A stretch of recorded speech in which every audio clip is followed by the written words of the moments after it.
My name is Sarah Thompson. I'm a 35-year-old single mother living with my 6-month-old son, Ethan. We reside in Grand Rapids, Michigan, where I work as an account manager at a local advertising agency. Ethan was born on a cold November night last year. After 36 hours of labor, he came into my life with a healthy cry. The moment I held his tiny hand, I knew I'd do anything for this child. I separated from Ethan's father, John, right after the birth. He said he wasn't ready to be a father and left us. Suddenly becoming a single mother, I was filled with anxiety and confusion. That's when my mother-in-law, Margaret, offered to help and moved in with us. She was 67 and had been living alone since her husband passed away. At first, I was grateful for her offer, but I also felt a bit uneasy. Margaret actively helped with Ethan's care even after I returned to work. Her presence was truly reassuring. For me, working from early morning to late at night, Margaret's help was indispensable. However, after a few months of living together, I began to feel uncomfortable. Margaret's childcare methods differed greatly from mine. For example, she insisted that you shouldn't pick up a baby immediately when it cries, and would sometimes ignore Ethan when he cried. Margaret also frequently interfered with my parenting methods. I often heard words like, "Young mothers these days spoil their children too much," and, "In our day, we raised kids more strictly." Her words sometimes hurt me, but being in a position of receiving help, I found it hard to object. Meanwhile, Ethan grew day by day. His first smile, his first roll over, and recently, he started making sounds that sounded like "Mama." Watching his growth was my greatest joy. One weekend night, I came home unusually early. As I entered the house, I heard Margaret's voice soothing Ethan in the living room. "Now, it's time to sleep. Grandma will put you to bed." I decided to wait quietly outside the room to observe for a moment. However, I didn't know then that this night would drastically change our lives. As I waited outside the living room, I watched Margaret's bedtime routine. Her voice was gentle, as if she had been caring for babies for years. But at that moment, a small doubt sprouted in my heart. Was Margaret really caring for Ethan with his best interests at heart? The next morning, as I was preparing to go to work, Margaret suddenly came into the kitchen. "Sarah, I saw how you put Ethan to bed last night. You need to be stricter," she said. I turned around in surprise. "What do you mean?" Margaret continued, "You shouldn't pick up the baby immediately when it cries. It's important to let them cry a little to develop independence." I couldn't hide my confusion at her words. "But Ethan is only 6 months old. I think it's too early to demand independence from a baby." Following this conversation, Margaret's interference in childcare increased dramatically. She constantly negated my parenting methods and tried to impose her own ways. "You're breastfeeding too often, you're holding him too much, reading picture books is pointless at this age." I was bombarded with criticism almost daily. I gradually began to accumulate stress. While grateful for Margaret's presence, I was pained by her overly intrusive attitude. When I returned from work, I felt like Margaret was even taking away my time to care for Ethan. One day, I mustered up the courage to say to Margaret, "Mom, I'm Ethan's mother too. I have my own way of raising him. However, Margaret looked at me coldly and replied, "You're too young to understand. Follow my experience." These words almost broke something inside me. I felt deeply hurt, as if my ability to parent had been denied. Still, the reality was that balancing work and childcare would be difficult without Margaret's help, so I couldn't defy her. In the midst of this, I contacted John. We had hardly any relationship since Ethan's birth, but I wanted to confide in someone about this situation. "John, I need to talk to you about Ethan," I said over the phone, and he reluctantly agreed to meet. When we met at a cafe, there was an awkward atmosphere as we began our conversation. I talked about the friction with Margaret and sought John's advice. However, his response was cold. "Sarah, that's your problem. It has nothing to do with me." I felt anger and disappointment at John's words. "You're Ethan's father. How can you be so indifferent?" My voice was trembling. John let out a deep sigh and said, "I'm still not ready to be a father. I'll leave everything to you," and he stood up to leave. From that day on, I decided to completely cut ties with John. I felt he had no right to be involved in Ethan's life. At the same time, my relationship with Margaret continued to deteriorate. Her intrusive attitude escalated day by day, and I began to doubt even my own parenting judgments. The daily conflicts with my mother-in-law and the breakup with John. The stress of parenting reached its peak, and I was exhausted both mentally and physically. Still, every time I saw Ethan smile, I strongly felt that I had to overcome these difficulties. That night, I came home late from work, completely exhausted. The clock showed 11 p.m. As I quietly entered the house, I found Margaret watching TV in the living room. "Welcome back, Sarah," Margaret said in a cold tone. "Ethan is already asleep. He was particularly easy to handle today." I felt slightly relieved but also sensed something was off. Usually, Ethan would cry a lot at night, and it was always a struggle to put him to sleep. "I see. Thank you," I replied as I headed towards Ethan's room. As I opened the door, I could hear Ethan's faint breathing in the dimly lit room. As I approached to check on him, my heart nearly stopped. Foam was coming out of Ethan's mouth. "Ethan!" I cried out involuntarily. I quickly picked him up, and his body was abnormally hot and limp. "Ethan, open your eyes. It's Mama." Hearing my scream, Margaret rushed into the room. "What happened?"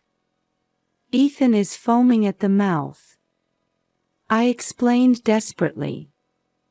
"His breathing seems labored, and his body is hot." However, Margaret's reaction was unexpected. "Don't exaggerate. You're just overreacting." I stared at Margaret in disbelief. "This is not an overreaction. There's clearly something wrong with Ethan." Margaret, trying to appear calm, said, "Sarah, you're not used to childcare, so you panic over little things. Ethan is just in a deep sleep." I was shaking with anger and anxiety. "This is not normal sleep. I'm calling an ambulance." As I reached for the phone, Margaret grabbed my arm. "Stop it. There's no need to take him to the hospital. At that moment, something snapped inside me. I shook off Margaret's hand and said firmly, "Ethan is my son. I will protect him." I quickly grabbed my cell phone and dialed 911. "Please help, my baby is foaming at the mouth and seems to be having trouble breathing," I explained while following the operator's instructions and holding Ethan close. As the sound of the ambulance siren approached, Margaret stood in the corner of the room with a disgruntled expression. "You're really overreacting. By tomorrow, you'll see everything is fine." But I couldn't hear her words. Feeling Ethan's small body hot and trembling in my arms, I was just desperately waiting for the paramedics to arrive. The paramedics arrived and quickly assessed Ethan's condition. "We need to transport him to the hospital immediately," they said, and I let out a sigh of relief. As I was about to get into the ambulance, Margaret called out, "I'll come with you." I replied without hesitation, "No, thank you. I'll be fine on my own." Margaret looked surprised, but I had no time to worry about her feelings. As the ambulance doors closed and we headed to the hospital with sirens blaring, I held Ethan's tiny hand tightly. "It's okay, Ethan. Mama's here," I whispered. "You're going to be all right." In the ambulance, I reflected on the recent events. Margaret's abnormal reaction, Ethan's unnatural state, and my own intuition. I had a feeling that something much bigger was lurking beneath the surface. When we arrived at the hospital, Ethan was immediately taken to the examination room. I waited in the waiting room, trembling with anxiety and fear, for the doctor's diagnosis. At this point, I still didn't know about the terrifying truth that was about to be revealed. In the hospital waiting room, I spent a long time praying for my son's safety. Eventually, Dr. Thompson appeared and called me into the examination room. "Mrs. Thompson, please have a seat," his expression was serious. "We need to talk about Ethan's condition." I sat down with trembling hands and listened to the doctor's words. "We've got Ethan's blood test results. A significant amount of benzodiazepine class drugs was detected in his system." I was at a loss for words. Drugs. But how? Dr. Thompson continued cautiously, "This type of drug is typically used to treat anxiety or insomnia. However, it should never be administered to someone of Ethan's age. His symptoms are clearly due to an overdose." Various thoughts swirled in my head. I couldn't understand how Ethan could have ingested such drugs. "Mrs. Thompson, in situations like this, we are obligated to report to Child Protective Services," the doctor said quietly. At those words, I came to my senses. "Wait, please. I would never do anything to harm my son. There must be some explanation for this." Dr. Thompson looked at me with sympathetic eyes. "I understand. However, this is a serious situation. Ethan's safety must be our top priority." When I returned to the hospital room, my heart ached at the sight of Ethan receiving an IV drip. Looking at the tubes connected to his small body, I made a decision. I must uncover the truth behind this. When I got home, Margaret was already asleep. I quietly entered Ethan's room and started searching for any clues. Around the crib, in the toy box, inside the dresser, but I found nothing. Suddenly, my eyes turned to Margaret's room. It would be an invasion of her privacy, but for Ethan's safety, I had no choice. I quietly snuck into her room and my attention was drawn to the nightstand drawer. When I opened it, I found several bottles of pills inside. Checking the labels, I saw they were the benzodiazepine class drugs the doctor had mentioned. It can't be. I was speechless. The next morning, I decided to confront Margaret about the truth. "Mom, we need to talk about last night," I began nervously.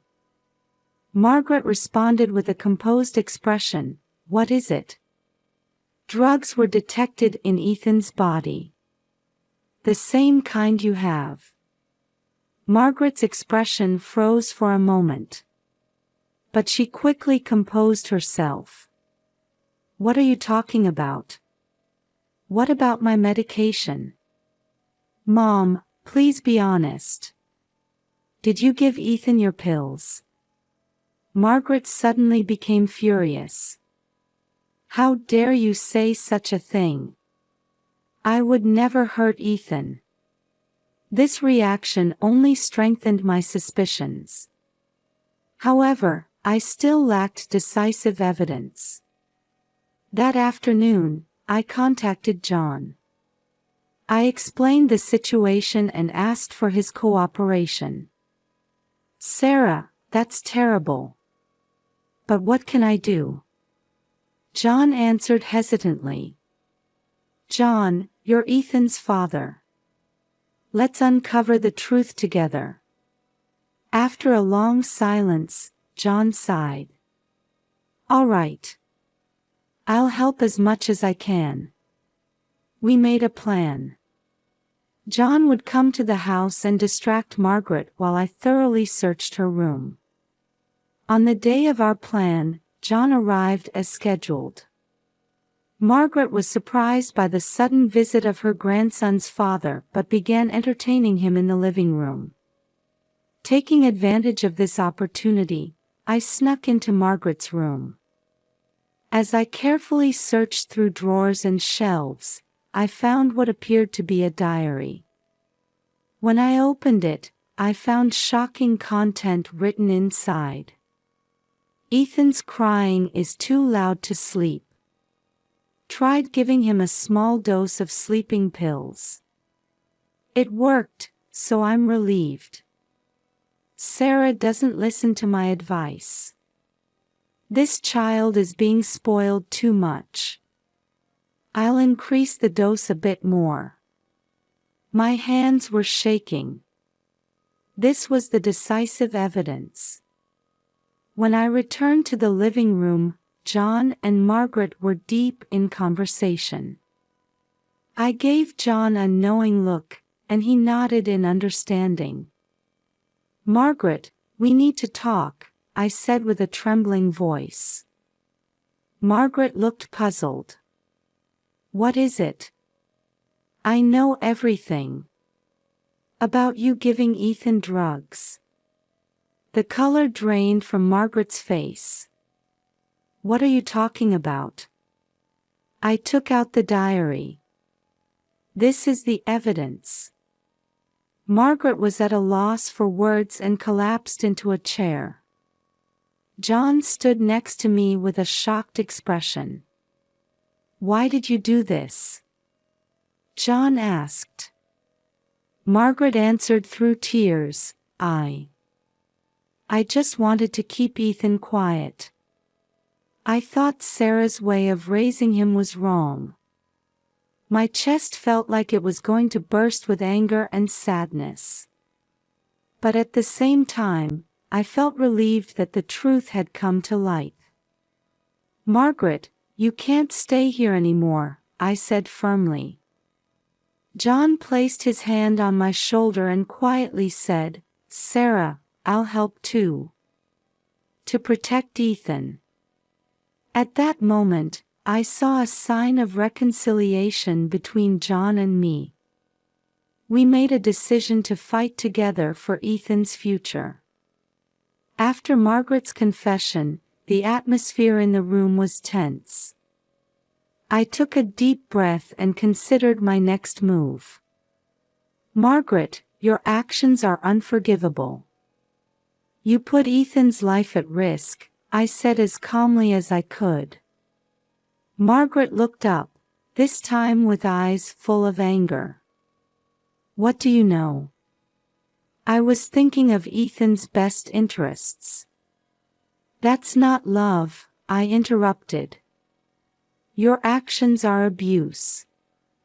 At those words, Margaret's expression contorted.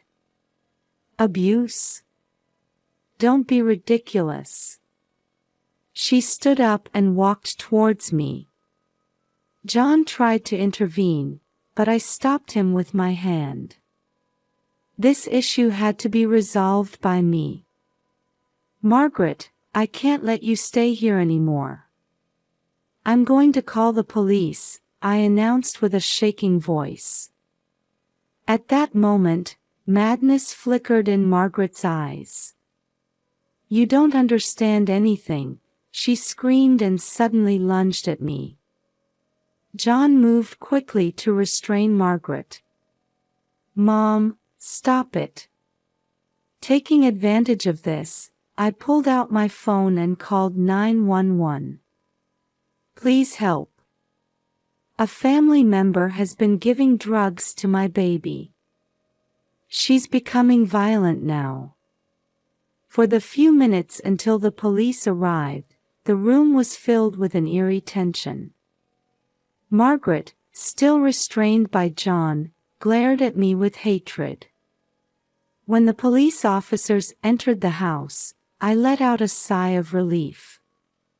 I explained the situation and submitted the diary as evidence. Margaret Thompson, you're under arrest on suspicion of child abuse, the officer announced, and the color drained from Margaret's face. As I watched her being handcuffed and led away, I was overwhelmed with complex emotions. Anger, sadness, and a bit of relief. After the police left, John and I sat quietly in the living room. After a long silence, John spoke up. Sarah, I'm really sorry. I should have been involved with Ethan sooner. I let out a deep sigh. John, I was disappointed in your response, it's true. But I'm grateful for your cooperation in this matter. John looked at me with a serious expression. From now on, I want to work together for Ethan's sake. Those words lit a small flame of hope in my heart. A few weeks later, Ethan fully recovered and returned home. Seeing his smile made me feel that all the difficulties we had overcome were worth it. True to his word, John became actively involved in parenting. It became a regular sight to see him taking Ethan to the park on weekends or reading picture books together. We're not a perfect family, but we're building a relationship where we respect each other and prioritize Ethan's happiness. One day, when Ethan called me Mama for the first time, tears welled up in my eyes. I was filled with gratitude for having overcome the hardships and made it this far. The future looks bright and full of hope. I believe we can surely give Ethan the best life possible. With this belief, I continue to move forward.